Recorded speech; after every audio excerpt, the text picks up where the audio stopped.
Luke 21:33. If Jesus is not God, why are his words eternal? Let's take a look at this verse in context.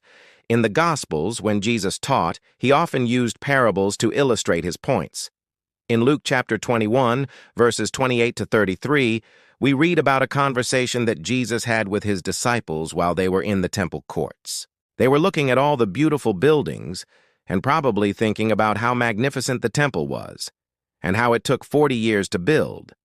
And in that context, Jesus says this, "Truly I say to you, this generation will by no means pass away till all things take place.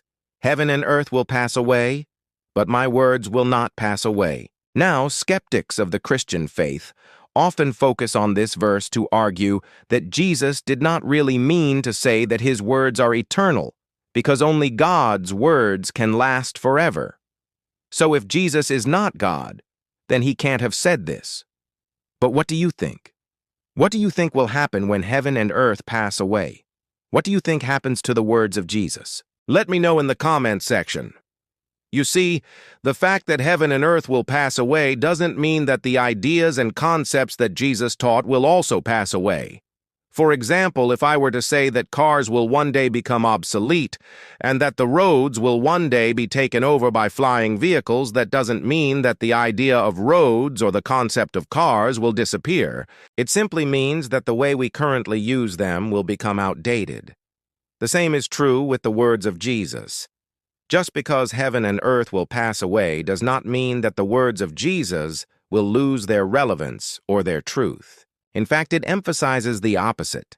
It emphasizes that his words will continue to be relevant and true even when the current ways of thinking and understanding have become outdated. In the Bible, the phrase heaven and earth is often used as a poetic way of referring to everything that can be seen and everything that can be known.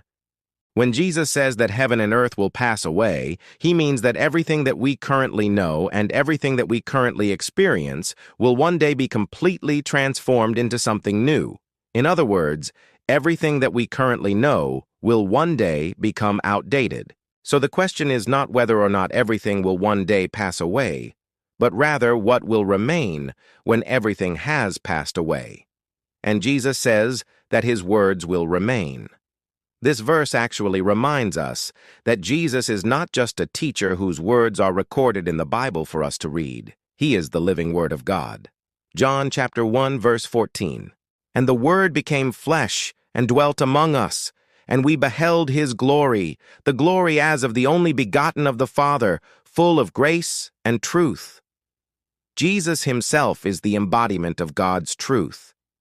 And so if we want to know what will last forever, if we want to know what will not pass away, we need to look no further than the words of Jesus Christ himself. His words are eternal because he himself is eternal. John 10:30. "I and the Father are one. Jesus is God. And therefore, his words are also God's words, which means they will last forever."